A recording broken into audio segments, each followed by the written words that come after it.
Hemos hablado ya de la educación y ahora toca el turno de la seguridad. Todos hemos sido víctimas o conocemos a víctimas de la inseguridad ciudadana que cada vez parece más presente en nuestras ciudades. Asaltos, secuestros, en general la violencia que cada vez se manifiesta con más frecuencia en nuestras calles. ¿Cómo está el Perú en cuestiones de seguridad? El diagnóstico a cargo de Anuska Buenaluque.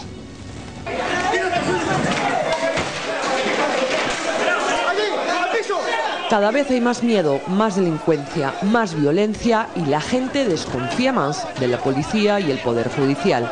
Así de cruda es la situación. 31% de personas encuestadas afirman haber sido víctimas de un delito, sobre todo delitos patrimoniales. O sea, robos.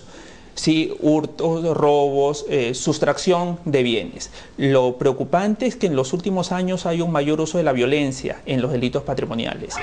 Una cosa es decirlo y otra muy diferente, padecerlo. Y 1 de cada 3 personas han sufrido esto.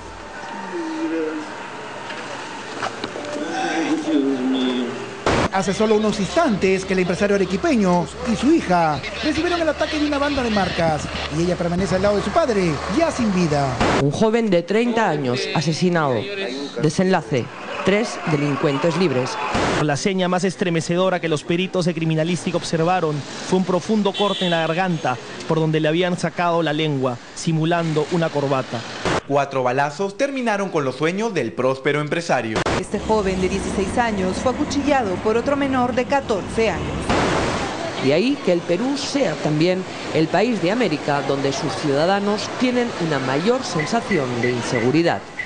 Otro indicativo a tener en cuenta es la tasa de homicidios. Si bien es cierto que el Perú respecto a los países de las Américas se encuentra a mitad de la tabla, es decir, aquí no se cometen tantos asesinatos como en otros lugares, lo alarmante es que los homicidios se han duplicado en los últimos 5 años.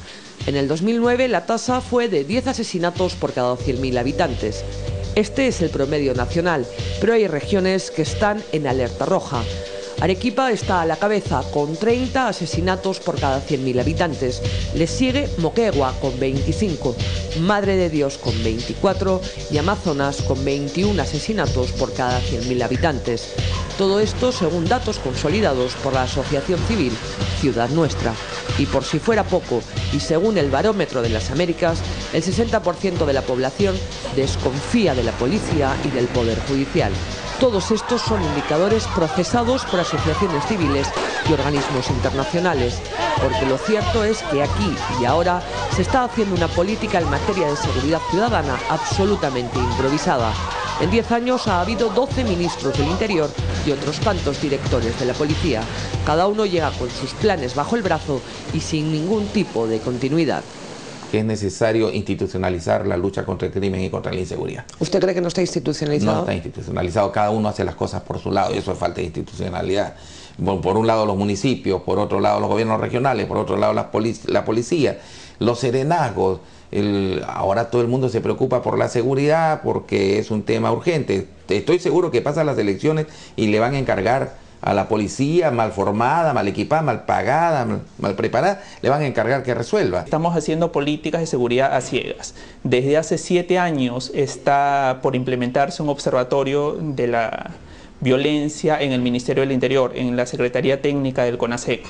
Hasta ahora no se pone en funcionamiento. ¿Y eso qué significa? Que no se sabe a ciencia cierta cuál es el tipo de delito ni cuál es el tipo de delincuente. ¿Cuál es el modus operandi de los delincuentes o cuáles son los móviles de esos delitos o cómo suceden? No. El hecho de que el Perú sea uno de los epicentros del narcotráfico hace que los riesgos a largo plazo sean aún mayores. Están llegando clanes y mafias de crimen organizado de todas las partes del mundo. Como vemos, el panorama no es alentador. Y sobre los papeles y según la ley, el encargado de poner orden, de diseñar políticas de prevención, de sanción y de control de la delincuencia es el Ministerio del Interior. pero en realidad es toda la sociedad la que ha de estar involucrada. Por eso, en el 2003 se creó el Consejo Nacional de Seguridad Ciudadana, presidido por el Ministerio del Interior e integrado por los Ministerios de Justicia, Educación, Salud, Economía, la Corte Suprema, Defensoría, Policía e INPE. Este consejo es el encargado de diseñar las políticas públicas y elaborar el Plan Nacional de Seguridad Ciudadana que se hace cada año. Bien, bien, ay, qué bonita. Sin embargo, desde que se constituyó en el 2003, las cabezas solo se han reunido una vez en el 2010, luego de que dispararan a quemarropa a la niña Romina de 3 años en pleno Zanjón. Esto evidencia la dejadez institucional ante este tema. Amigo, ya cálmate, pega. La consecuencia es que la delincuencia crece y se perfecciona, mientras que no se trabaja en la prevención, ni en el control, ni en formas efectivas de sanción. El gran riesgo, dice el profesor Alegría Barona, es que los jóvenes en riesgo y la población penitenciaria reincidente entren en contacto con las mafias de crimen organizado, algo que ya ha sucedido en otros países de la región. Necesitamos también hacer la prevención social, o sea, esto tiene que ver con empleo, con educación, con acompañamiento a las personas que están en situación de riesgo de cometer delitos. Y en eso seguimos en cero, porque toda la seguridad ciudadana peruana se ha entendido en el sentido más reaccionario, por más que lo han hecho personas que de izquierda a veces, ¿no? Que es sencillamente ciudadanos, organícense para reducir el número de víctimas. Reducir la victimización no es el único indicador. Es muy importante ver también qué está pasando con las personas que cometen delitos menores, su reincidencia, los sectores sociales de donde ellas salen.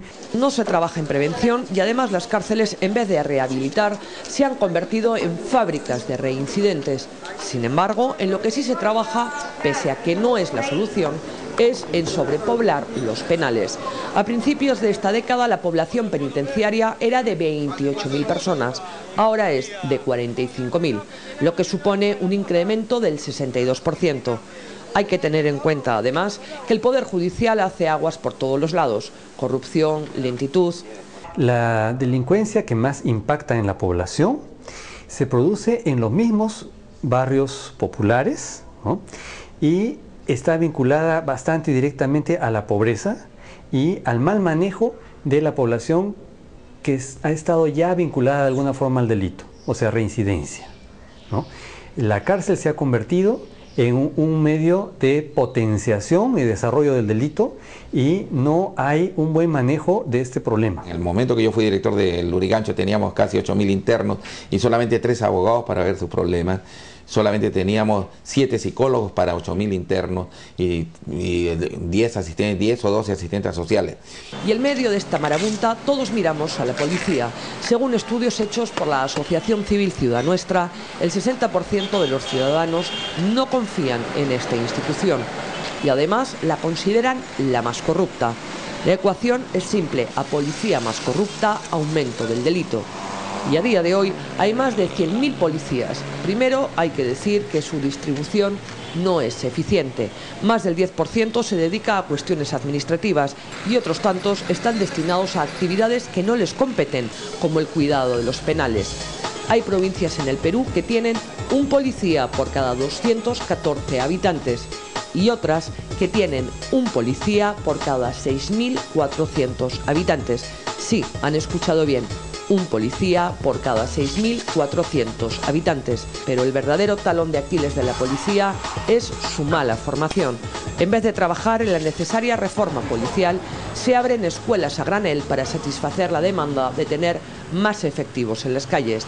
El problema es que los que salen son policías mal cualificados y con una formación netamente militar. ¿Qué reformas tiene que hacerse en la policía? Creo que la reforma debe abarcar sus bases doctrinales, su forma de incorporación, su formación, su capacitación y hasta sus rutinas.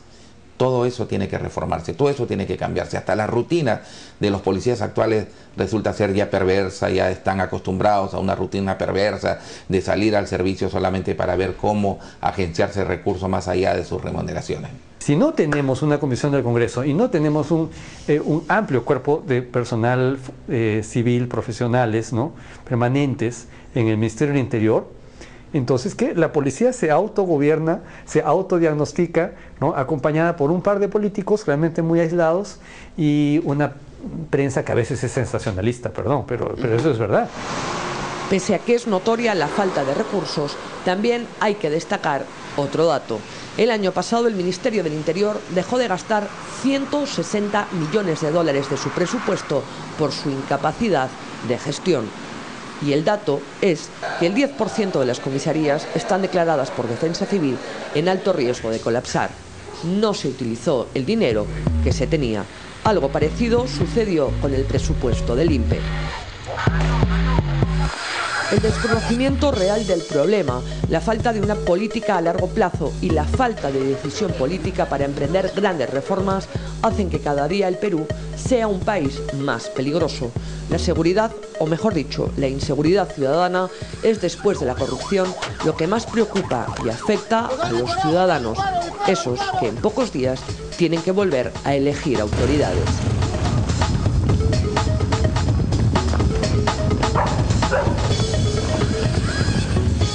Las propuestas de los candidatos para este tema que preocupa tanto a los peruanos las tenemos después de la pausa.